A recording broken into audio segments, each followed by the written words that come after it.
Hi, it's Laura from Super Sweet Life to show you how the static cling labels work.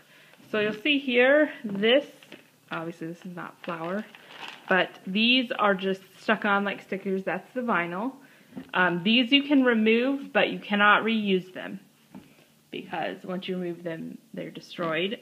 But this is static cling material, and these you can remove and you can reuse them. It just works by clinging to it, and they're real easy to apply. I just stick it on there, and there it is. And it is this is an OXO container, and on this surface, it's a very smooth, rigid surface. It will stay really well. I mean, it is not going anywhere. I hardly even know that it's static cling and not the stick-on type. So it works really well here on these OXO containers.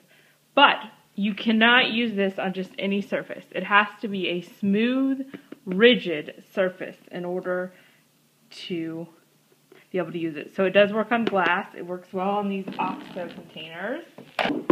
Here is a Sterlite brand container, and I'll put it on here.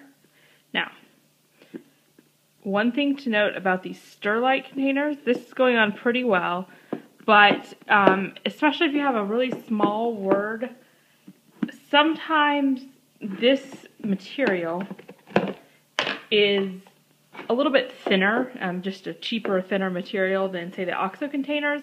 So it's a little bit flexible. Like, I can push on it and it'll move, unlike the rigid OXO containers. So for that reason, a smaller word, especially more toward the bottom where it's more flexible, it's not going to hold quite as well. But if you have a pretty large area and a larger word, it's going to stay pretty well.